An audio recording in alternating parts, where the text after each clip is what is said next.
Olá, meu nome é Matheus, vou falar sobre Superman, o Homem de Aço. Essa é uma história escrita por John Byrne e ela estabelece todas as características que a gente conhece do Superman. Inclusive o bizarro,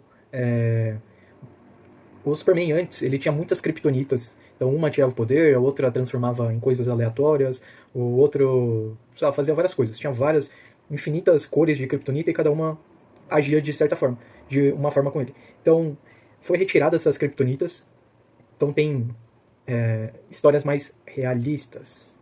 Realistas, muito, com muitas aspas, né? Porque é um cara que voa, que sopra gelo e tem raio laser. Então não dá pra falar de muito realismo. Mas é levado mais pro ambiente urbano, essa história.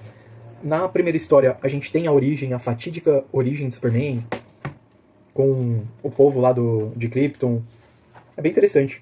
Ah, os desenhos também são do John Byrne. Eu gostei dos desenhos, achei bem interessante. As cores da época, né? Meio chapadas. É bem estiloso, assim, como que ele imaginava esse mundo mais... O Krypton pra ele era um mundo mais futurista. Inclusive, essa referência é bebida pelo filme do Superman, do Christopher Reeve. E a gente vê aqui que a mãe do Superman, ela acha que a Terra seria um local meio arcaico, ela fica abismada, porque vai dar um prelúdio pra ele de como que era aqui a pessoa sem camisa, aí ela fica espantada, porque, nossa, meu Deus do céu, é muito infeliz, a pessoa sendo desnuda e tendo contato com a Terra, você não poderia controlar. Isso que seria o...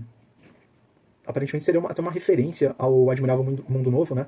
Lógico que não é bem trabalhado isso, é questão só do envio até, até a nave espacial, mas me remeteu a isso, né? Porque ela tá falando que, nossa, meu Deus do céu, como assim? Tem contato com algo que é natural.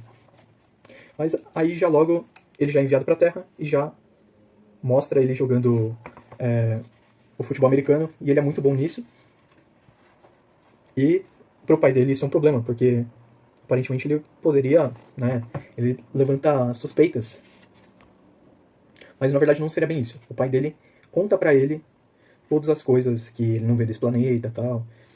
Porém, eu acho meio estranho, porque, tipo, ah, filho, então, você lembra quando você voou? E, tipo, beleza, ele voa e ele acha que todos os humanos voam. Então é meio estranho, né? Ele não deveria ter sabido ainda do poder, porque aí sim faria sentido dele se questionar se ele era da Terra ou não. Então a gente vê, são histórias episódicas, primeiro do envio dele, depois dele um pouco na faculdade, aí mostra aqui as coisas que aconteceram com ele,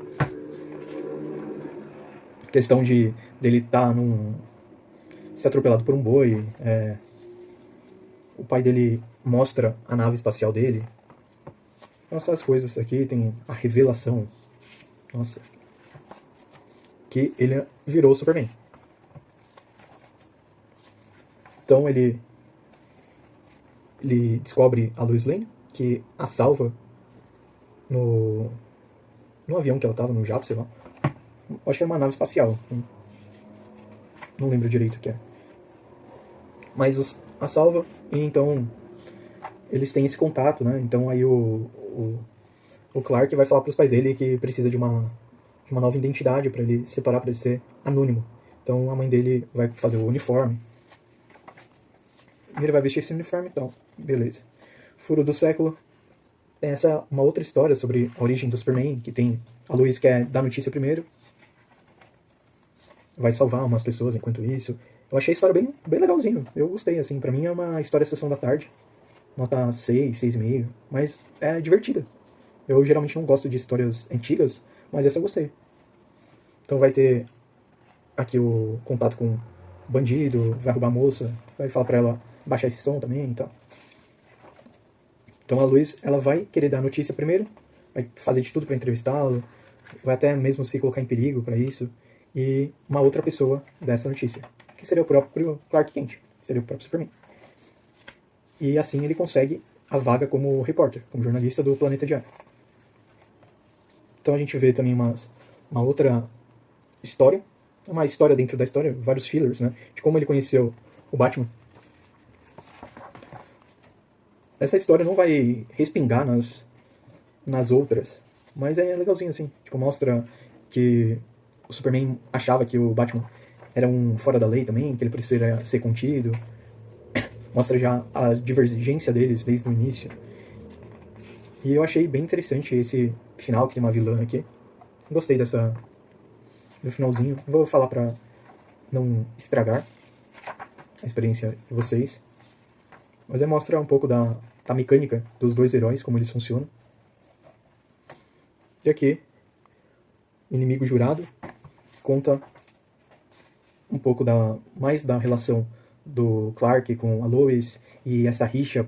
Assim, ela tem a rixa, né? Porque ela seria uma repórter melhor do que ele e tal. Ele é um novato, ele não conseguiu. Ela não conseguiu a entrevista com o Superman, então ele conseguiu antes e tal. Mas mesmo assim, eles vão pra uma festa lá no navio do Lex Luthor.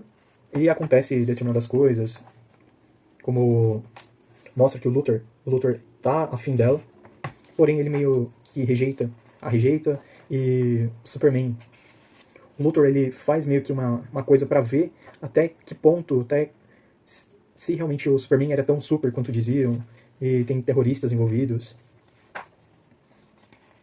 É bem interessante, assim, esse quadro aqui, é bem legal, dele vaporizando a arma, praticamente. E mostra já ele mais poderoso, né, o Lex Luthor, que ele não era somente um louco varrido, mas ele é mais cientista. Lógico que ele ainda não é tão cientista aqui, ele é mais um empresário. Mas ele já é uma figura mais sutil, bem interessante. Mostrando assim que ele realmente manda na cidade. E já tem aqui espelho partido. Mostra como que o Luthor ele tá por trás de tentar destruir o Superman. Um funcionário da LexCorp rouba o traje e luta contra o Superman. E também tem a aparição aqui do Superman, de um outro Superman. Será que realmente é isso? E no último capítulo, o Clark ele volta para Smallville e ele encontra um fantasma, que seria o holograma de seu pai. Porém, ele ainda não tem ciência disso. Seus pais biológicos, eles tentam esconder meio dele, porque eles ficam meio receosos a respeito de o que seria aquela figura, e também meio ciumentos em relação ao Clark. E encontra a Lana Lang, e ela declara o seu amor por ele, falando que ele deixou um espaço muito grande quando ele foi para a cidade, mesmo ele não tendo culpa e não tendo a intenção de machucá-la, porque ele havia feito um passeio romântico com ela, deixou ela louquinha, deixou ela apaixonada, e depois ele foi lá para Metrópolis. E assim ele acaba a história, ele meio que se questionando quem ele era, ou seja, ele é aquele homem do campo, o homem da cidade, ele tá apaixonado na Lois, e agora tem a Lana, e também seus pais terrenos, né? E o pai kryptoniano também. Então ele tenta se localizar em tudo isso, e assim acaba a nossa história. Se você quiser adquirir esse e outros volumes, vou estar deixando o link na descrição, você pode adquirir, e não necessariamente precisa ser os livros, pode ser qualquer outra coisa, pode ser uma máquina de lavar, e você vai estar me ajudando muito. E você não paga nada mais por isso, tá bom? Então um forte abraço, então imagine.